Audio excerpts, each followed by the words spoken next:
I was just barely 17 years old when I got married. I was going into my senior year of high school, and so was my husband at the time. But I wanted to tell you an adventure we had. We always wanted to go fishing on the lake in a boat, and we were poor. We didn't have the money to buy a boat, so we borrowed a boat from somebody, and it didn't have anything but just a paddle. It didn't have a motor on it, and we went fishing on Santitla Lake.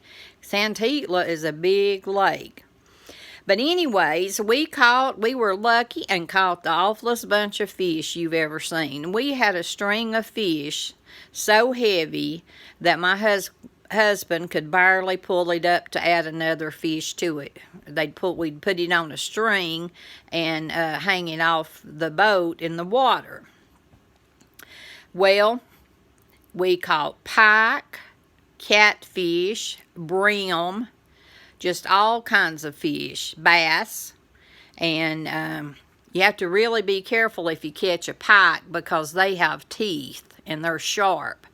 But anyway, while we were fishing, we were just thrilled to death. We had the awfulest bunch of fish you've ever seen in your life on that string.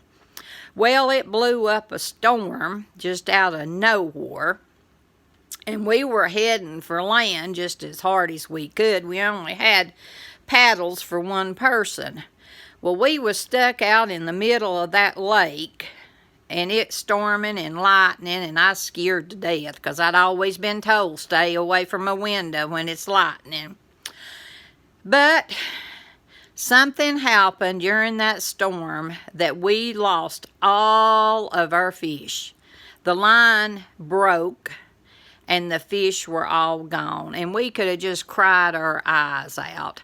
My husband even thought about diving over the side of the boat and trying to go down to the bottom of the lake and retrieving them, but we didn't, thank God for that.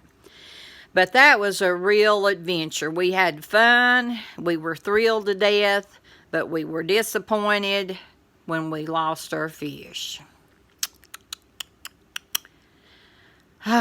Make sure that your line is always secured when you're on a boat if you don't have a dry well.